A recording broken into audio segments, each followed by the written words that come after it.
ang mga kwento ng pag-ibig, kwento ng buhay at kwento ng pag-asa dito sa Barangay Love Stories. Love Stories. Pag mahal natin ang isang tao ay hindi tayo gagawa ng isang bagay na makasasakit sa kanila. Aalagaan natin sila at gagawin natin ang lahat upang tuparin ang ating mga pinangako. Ikaw, kabarangay, paano mo na ipapakita ang pagmamahal mo sa iyong karelasyon? Dear Papa Dudut, may mga pag-ibig talaga sa buhay ng tao na dumarating sa isang pambihirang pagkakataon. Yun bang hindi natin hinahanap o inaasahan, ngunit gumagawa ang kapalaran ng paraan upang ating matagpuan. Yan ang eksaktong karanasan ko sa buhay nang makilala ko si Nico. At yun din ang rason kaya ako napasulat sa inyong programa na Barangay Love Stories. Pero bago po ako magpatuloy sa paglalahad ng aking istorya, ay magpapakilala muna ako sa mga kabarangay po natin. Ako nga pala si Mariela, 34 years old at taga Quezon City. Nagtatrabaho ako bilang branch personnel sa isang kilalang pawn shop at matagal na akong nangangarap na makapagpadala ng sulat sa inyong istasyon. Magsisimula ang lahat 3 years ago, kung kailan ay okay na ako. Ready na akong tumandang dalaga at ang mantra ko sa buhay ay hindi ko kailangan ng lalaki.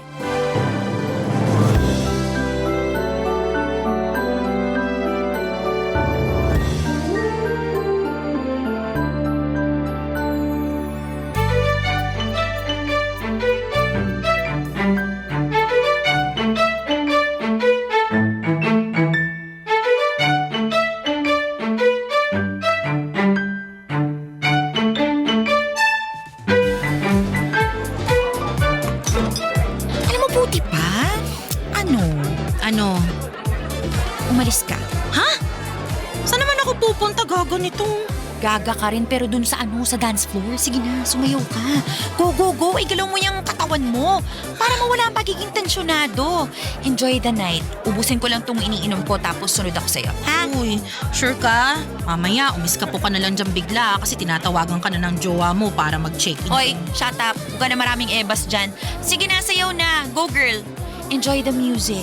Alam ko kanina mo pa bet na bet magwala sa dance floor. Sige na nga. O, ito na. O, ayan. Uy, sumunod ka ha? Kung hindi, lagot ka sa akin. Oo, susunod ako. Sige na, go na. Bye. Okay. Teka. Okay na siguro tong pwesto ko, no?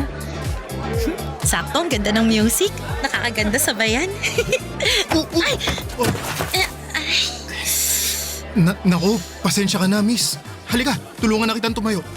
Akin na yung kamay mo, alalayan na kita. Salamat. Nasaktan ka ba?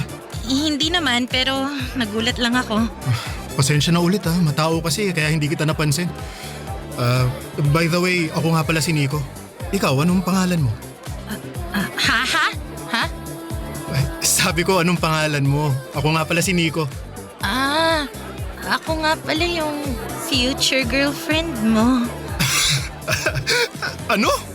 I mean, Mariela. Mariela ang pangalan ko. Nice to meet you, Mariela.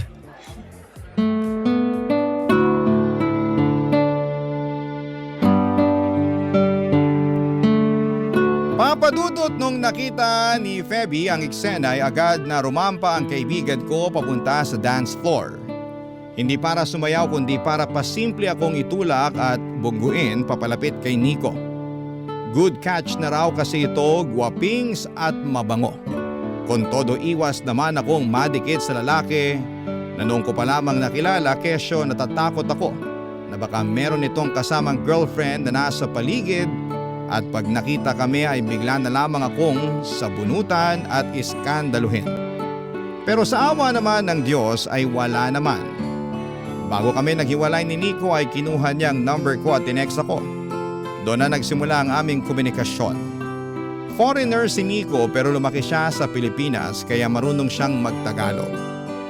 Masasabi ko na gwapo, matangkad, makisig at malakas ang apil niya. Hindi nagtagal ay niyaya niya akong lumabas para makipag-date. Tapos ay nasundan pa yon ng marami pang date hanggang sa nagtapat na siya ng pag-ibig niya sa akin. Nung naging kami, masasabi ko na isa yon sa mga pinakamasayang sandali ng buhay ko.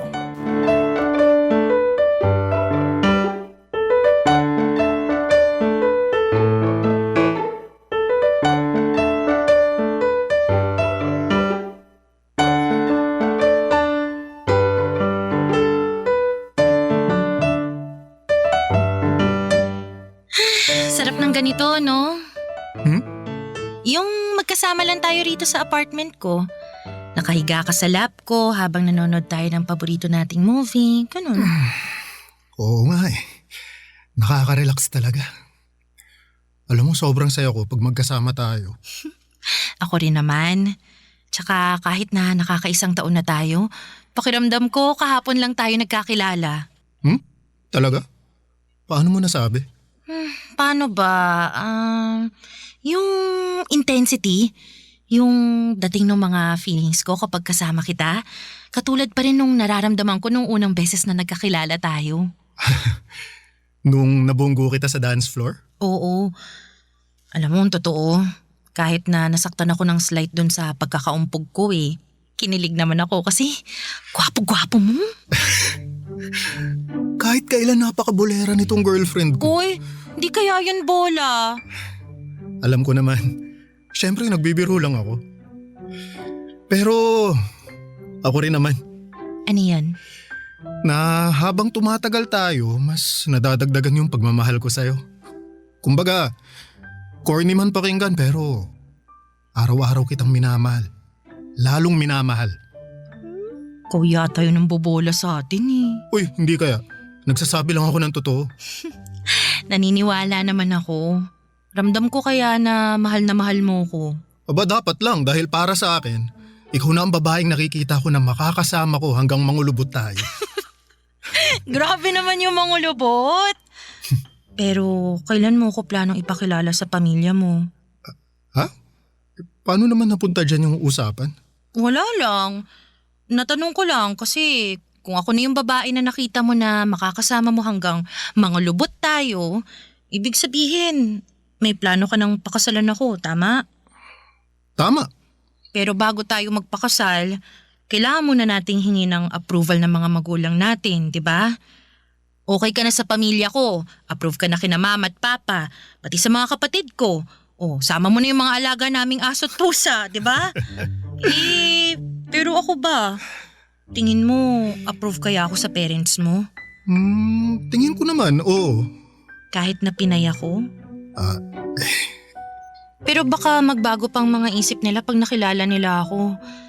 Kaya sana ipakilala mo na ako sa kanila. Paano naman may panahon pa sila para magustuhan ako? Plano ko naman talaga yun, babe. Pero dumidiskarte pa ako . Naniniwala naman ako na magugustuhan ka nila. Na ikaw ang makakapagpabago ng puso na nakatali na sa tradisyon namin. Pero babe, kailan nga? Kailan mo ko planong ipakilala sa kanila? Ayokong mangako pero gagawan ko ng paraan. Babe, may tiwala ka naman sa akin, di ba? Oo naman, meron. Siyempre, boyfriend kita. Yun, kaunting tiis na lang muna, babe. Makakatsyempo rin ako, okay? Ang mahalaga, magkasama tayo ngayon.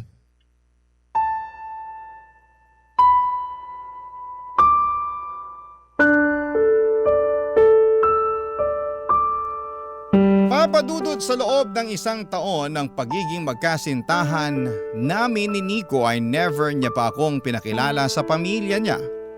At ang katuwiran nga niya ay hindi pabor ang mga ito na magkaroon siya ng karelasyon na isang Pinay. Sa totoo lang ay nasaktan ako nung nalaman ko ang bagay na yon. At aaminin kong nagdalawang isip pa ako kung ipagpapatuloy ko ang pakikipagrelasyon kay Nico gayong komplikado pala ang kanyang estado.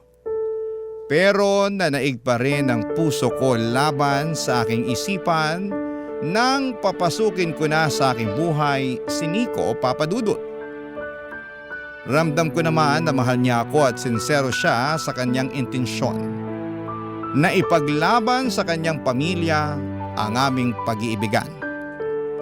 Baka ako lang talaga ang may problema dahil naiinip na ako ng mga panahong yon.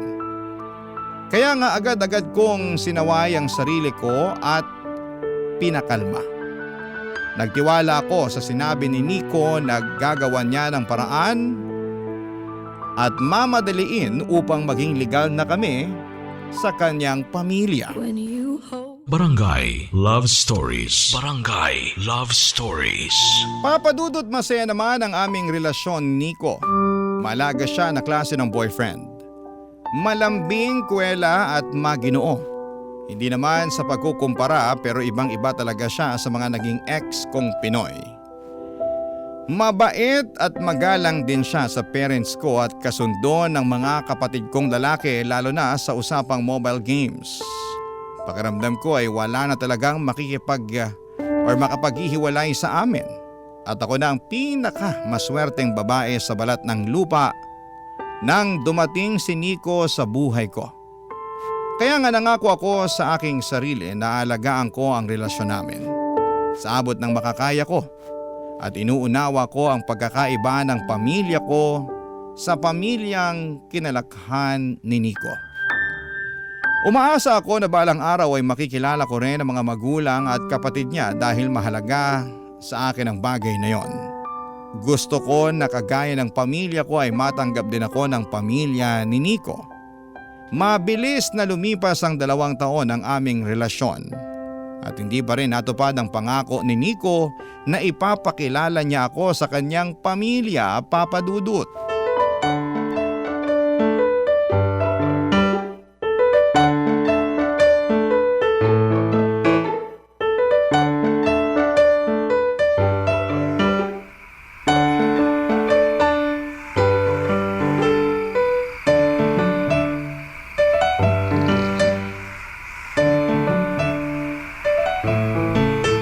Pwede pa naman siguro tayong mag-celebrate, di ba?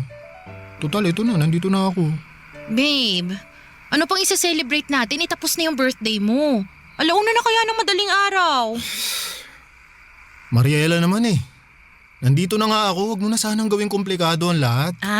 At ako pa talagang nagpapakomplikado sa lahat. Eh sino pa nga ba? Alangan naman ako eh, sabi ko nga pwede pa rin naman nating i-celebrate yung birthday ko. Ikaw lang naman yung may ayaw kasi kamo, ibang araw na ngayon. Bakit? Totoo naman ah. Alam mo nakakasama ka na ng loob. Bakit na naman? Ano bang ginawa ko? Nagtanong ka pa talaga kasalanan mo kung bakit tayo nag-aaway ngayon. Sana sinama mo na lang ako dun sa birthday party mo sa bahay ninyo para hindi ko na kailangang gawin pa lahat ng paghahanda na to sa birthday mo. Masasayang din naman pala. Sinusumbatan mo ba ako sa mga ginawa mo? Hindi! Oo! Basta! Kasalanan mo! Ay, nasasabi mo lang yan kasi emosyonal ka ngayon. Meron naman akong dahilan para maging emosyonal, di ba? Buti sana kung isang beses lang nangyari to. Yung kada sasapit ang birthday mo may iwan ako sa apartment dahil hindi ako pwedeng sumama sa inyo kesyo hindi pa nga kasi tayo legal sa mga magulang mo. Eh anong gusto mong gawin ko, ha? Isama ka kahit bawal? Sabi mo gagawan mo ng paraan. Gagawan mo ng paraan para makilala na ako ng parents mo. Oh, ano nangyari doon sa pangako mong yon, ha? Ginagawan ko naman ng paraan ah. Di pa lang ako makatsyempo. Masyado ka namang atat. Sige, atat na kung atat. Pero bakit? Masisisi mo ba ako? Pakiramdam ko kasi kulang ako Na out of place ako kasi ikaw lang ang nakakaalam tungkol sa akin. Nico, ang tagal na natin. 2 taon na tayo pero ni isa sa pamilya mo hindi pa ako nakikilala. Ano? May plano ka ba talagang sabihin na may girlfriend ka? O gusto mo na lang na maghiwalay tayo para wala ka ng obligasyon na ipakilala ako? Ano? Mamili ka? Ganun. Oh, sige. Ayan. Anong gagawin ko dyan sa cellphone mo? Yan, tawagan mo parents ko, dali. Magpakilala ka. Ipakilala mo yung sarili mo. Sabihin mo girlfriend kita, dalian mo. Yan naman ang gusto mo, di ba? Hindi ka kasi makaintindi. Sinabi ko na sa'yo na tutol sila sa relasyon natin. Nachitsyempo pa ako para ipakilala ka. Pero nagmamadali ka kaya ikaw na. Sige, dali, magpakilala ka. Pakilala mo yung sarili mo. Tingnan natin kung hindi nila tayo paghiwalayin.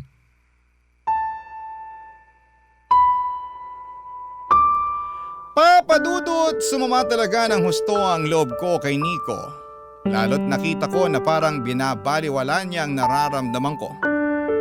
Isama niyo na rin ang effort ko sa paghahanda para sa kanyang kaarawan at paghihintay na dumating siya.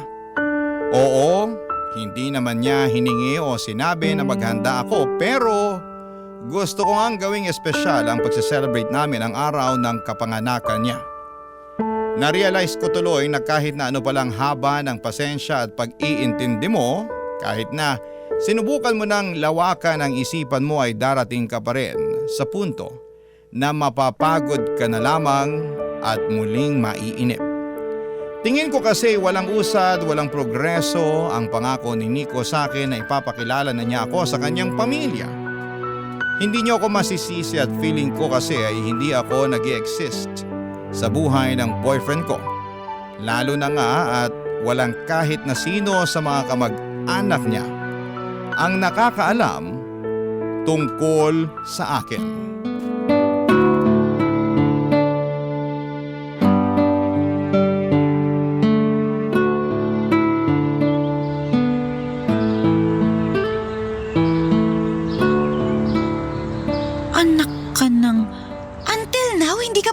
Napapakilala sa pamilya niya? Ganun na nga. Tapos ayun, nag-open up ako sa kanya tungkol doon. Tapos nagalit siya. Sinabihan pa ako na atat. Eh di nagalit din ako. Nakaka-offend kaya. Sinabihan ko siya na mamili siya. Ipapakilala niya ako sa pamilya niya o magbe-break kami. Tapos? Ayun, binato niya yung cellphone niya sa akin. Tawagan ko raw yung parents niya at ipakilala ko yung sarili ko. Eh, sira ulo pala yan eh. Pero ano, ginawa mo ba? Siyempre hindi. Natatakot kasi ako dun sa sinabi niya na paghihiwalayan daw kami ng parents niya. Alam ko naman daw na di sila pabor sa relasyon namin. Na tumitsyempo lang siya para maipakilala ako. Pero nagmamadali raw ako masyado. Girl, 2 taon na kaya kayo kaya may karapatan ka ng magmadali. Yun na nga. At saka… Tsaka ano pa? May iba pa? Sige na, ibira mo na, sabihin mo na ano ba yan? Hindi lang naman yun yung issue ko sa kanya eh. Marami pa, katulad na lang nung na hindi niya ako pinapost sa social media niya. Sa kahit anong social media account niya, wala. Ay hala. Girl, iba na yan. Ang katwiran niya raw, di lang daw siya pala post pero nung stino ko yung account niya, nakita ko doon na may album pa nga siya sa mga naging ex-girlfriend niya eh. Tapos, alam mo yun, yung kada birthday nila, may pa-edit pa siya na long message. Pero yung sa akin, ni simpleng happy birthday na caption, wala talaga. Hindi kaya sadya yan ng Nico na yan ha? Kasi ayaw niyang malaman ng mga friend niya sa social media na may girlfriend siya. In short, tinatago ka niya. Hindi naman siguro gagawin yun ni Nico. Gaga! Anong hindi? Halatang-halata naman sa galawan niya. Naku, alam mo kung ako sa'yo, maalarma na ako. Abnormal na yan, hindi ganyan ang boyfriend. Girl, magduda ka na. Baka may tinatagong baho yung jowa mo. Eh di ba masyado siyang masikreto? Hindi ko tuloy maiwasang magduda dyan. Papadudot, ayaw ko na sanang i-entertain sa isipan ko ang mga pinagsasasabi ni Feby tungkol sa galawan ni Nico. Pero masama ba akong girlfriend kung hindi ko mapigilan? Naiiyak na lamang talaga ako habang pinakikinggan ang pang-real talk ng kaibigan ko. Ang sakit-sakit sakaling totoo lahat ng mga sinasabi niya. Hindi pa ako handang maging single noon dahil sobrang mahal ko po si Nico Papadudot. Kaya para hindi ako mabaliw ay sinantabi ko na lamang ang mga posibilidad na ganito na ganyan si Nico. Kaya kahit 2 taon na kami ay hindi pa rin niya ako nagawang ipakilala sa pamilya o mga kaibigan niya. Pinagpatuloy pa rin namin ni Nico ang aming relasyon. Nakontento ako sa kung ano na lamang ang kaya niyang ibigay at pinigilan ko ang aking sarili na maghanap pa ng hihigit pa doon, Papa Dudut. Barangay Love Stories. Barangay Love Stories. Papa Dudut, nung sumapit ang 3 taon namin sa aming relasyon ay umasa akong magbabago ang takbo ng lahat. Yung bang uusad kahit papaano. Hindi na rin kasi bata ang aming relasyon para hindi mag-level up. Hindi naman ako umaasa ng bonggang-bonggang may magaganap. Ang gusto ko lang ay katulad pa rin ng matagal ko nang gusto 2 years ago. At yun ang mapakilala ako ni Nico sa kanyang pamilya. Kaya lang parang hindi na yata mangyayari yon dahil napansin ko na lamang na tumigil na si Nico na mag-effort na mangyari ang mga bagay na yon. Hindi na kasi niya nababanggit kapag tinatanong ko siya. Iniiba rin niya ang usapan. Tapos nararamdaman ko na lang na hindi na siya ganong kalambing. Para bang may nagbago sa kanya na hindi ko mawarian ng mga panahong yon. Aminin ko sa inyo, Papa Dudut, na natakot po ako. Baka yun na kasi yung tinatawag nilang 3-year itch sa isang relasyon kung saan ay sumasapit yung pagkabagot, yung walang pag-usad at nagsisilabasa ng iba't ibang problema ninyo sa isa't isa. Dahil tapos na ang honeymoon phase ng inyong pakikipagrelasyon.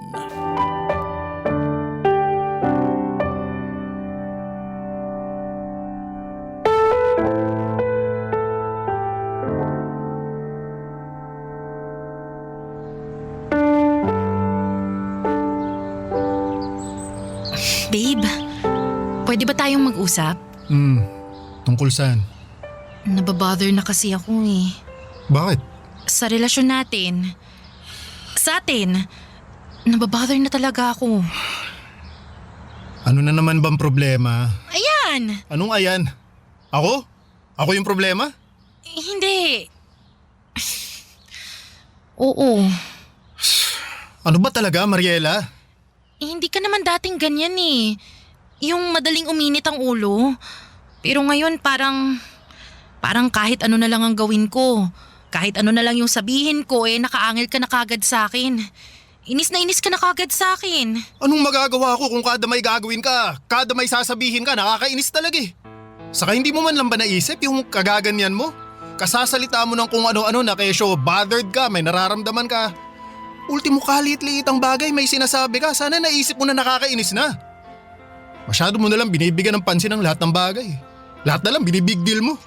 Hindi naman ako magkakaganito kung wala naman ako nararamdamang mali, di ba? Nico, hindi ako manhid. Alam ko may nagbago na. Sa atin, sa relasyon natin. Nico, malayong-malayo na tayo sa dating tayo eh. Ewan ko ba kung kailan nag-umpisa to, basta napansin ko na lang, kaya nga kinakausap kita ngayon. Gusto kong malaman kung mahal mo pa ba ako.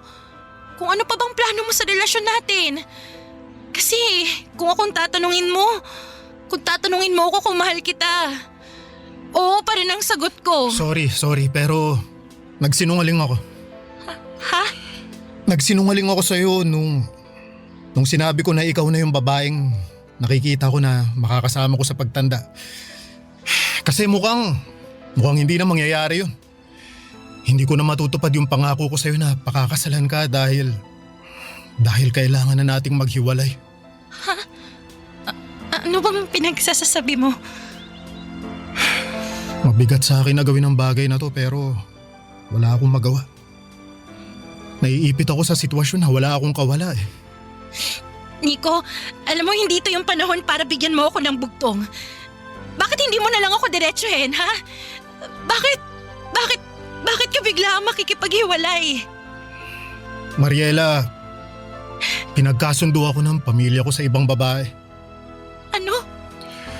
At kailangan kong magpakasal kasi kahilingan yun ng mama ko na may sakit sa puso.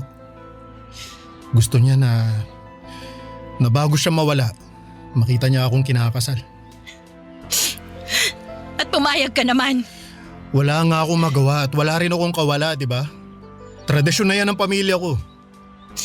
Ayoko namang biguin ng mama ko.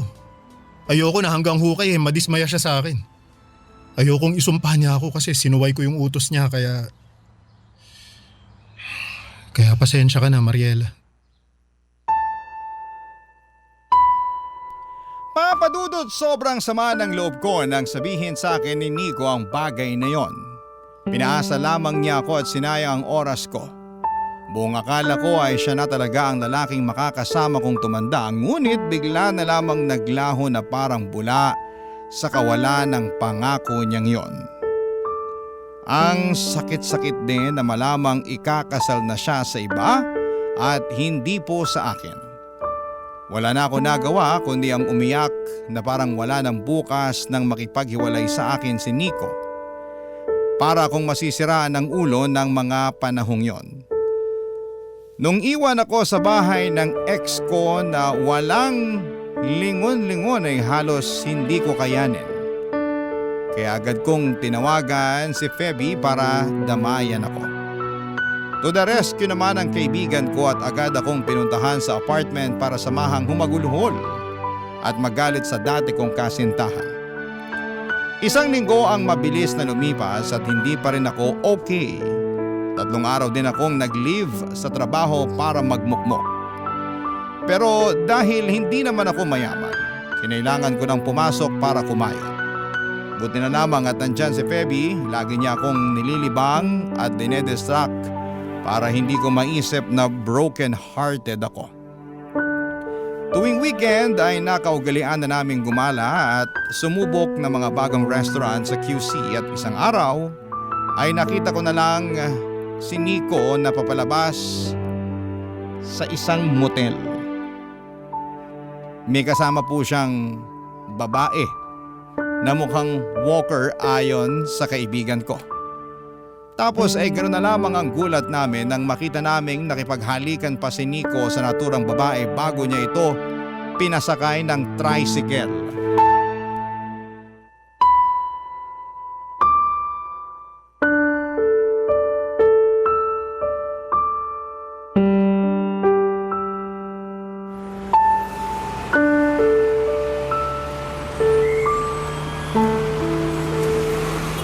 Walang hiya ka, Nico! Mariela! Phoebe, anong ginagawa niyo rito? Kami yatang dapat magtanong sa'yo niyan. Nakita ka lang naman namin nakakalabas lang dyan. Dyan! Sa motel na yan! Huwag mo nang i-deny kasi may picture ako rito. Ebidensya. Bukod doon, nakita ka rin namin na may kasamang babae na mukhang bayaran. At hinalikan mo pa nga bago mo pasakay ng taxi. Akala namin ikakasal ka na. Di ba bawal yung ginagawa mo? O baka naman dun ka sa babaeng yun ikakasal. Tama ba? Siyempre hindi, no? Nakilala ko lang yung kagabi sa... O di huling-huli ka nga! Malandi ka talagang lalaki ka! Umamin ka nga, Nico. Totoo ba talaga yung sinabi mo tungkol sa pinagkasundo ka sa ibang babae kaya hiniwalayan mo ko? Oo, alam ko na wala na tayo. Pero may karapatan pa rin akong malaman ng totoo, di ba? Lalo na't gabi-gabi kong sinisisi ang sarili ko na baka kasalanan ko talaga kaya nasira ang relasyon natin. Na baka sumobra ako. Na baka naging mapaghanap ako, ganun. Oo nga, deserve ng kaibigan ko na malaman ng totoo. Ay, nako! Dami nyo namang arte. Ganyan ba talaga kayong mga babae? Masyado kayong emosyonal, wala naman sa lugar. Anong sinabi mo? Tinatanong ka na maayos ng kaibigan ko kaya sumagot ka na maayos. O baka naman gusto mong makita ang isa pa naming ugali. Gusto mong makita kung paano kami maging bayolente, ha? Ha? Ha? Ano? Phoebe, tama na. Huminahon ka lang. Hindi! Ang hirap eh! Sira ulo tong ex mong tukmol na to eh! Nanggigigil ako patikimin ang flying kamao ko eh! O ano? Sasagot ka ba? Masusuntok kita! Ay, oo na. Sige na. Amin na ako para manahimik na kayo. Pagkatapos nito, talo-talo na tayo, ha? Kanya-kanya na ulit, okay? Baliw! Phoebe, please. Sige na. Magsalita ka na, Nico. Ay, nako. Paano ba to? Dami nyo kasing arte pero sige, aamin na ako. Hindi totoo yung sinabi ko sa'yo na pinagkasundo ako ng parents ko sa ibang babae para magpakasal. Wala yun. Imbento lang yun kasi gusto ko nang makipaghiwalay sa'yo. Alam ko na hindi ka kasi papayag, lalo sabi mo pa nun, mahal mo pa rin ako. Pero hindi na kasi kita mahal, Mariela. Ay, mali. Hindi naman talaga kita minahal. Sakto lang, masaya lang ako kasi nandyan ka. Pinapansin mo ako, inaasikaso. Pinatutuloy sa apartment mo pag kailangan ko. Pero wala naman talaga akong planong makisama sa'yo tapos pakasalan ka pa kaya? Yun din ang rason kaya hindi kita maipakilala sa mga magulang ko. Tsaka wala na rin naman talaga akong mga magulang. Ulila na ako simula pagkabata. Tsaka wala rin akong mga kapatid. Sino yung ano? Sino yung mga nasa picture na pinakita mo sa akin na sabi mo pamilya mo? Wala yun, kinuha ko lang yun sa internet. Hindi ko naman nakalain na mapapaniwala ka. Na mauuto kita kaya sinakyan ko na lang. Pinangatawanan ko na lang. Yakap pala talaga eh! Ha? Aray ko! Aray! Ang kapal Ang na mukha sakit mo! na- Uy! Ano ba? Kapal na mukha mo! Sakta ng kaibigan ko! Nakulo ko to? Phoebe, tama na. Hindi! Anong tama na? Kulang pa nga yun sa mag-asawang sampal na binigay ko sa siraulong yan dahil sa ginawa niya sa'yo. Hoy, Nico! Ang kapal naman ng mukha mo na paglaruan ng damdamin ng kaibigan ko? Eh, para ko na yung kapatid tapos sasaktan mo lang? Ha? Napakalandi mong lalaki ka, kapal mo! Tama si Phoebe! Napakalandi mo! Napakasama mo, manloloko ka, manggagamit ka! Buti na lang talaga! Buti na lang talaga naghiwalay na tayo! Buti na lang nawala ka sa buhay ko kasi salot ka! Makarma ka sana, Nico! Napaka-abusado mo!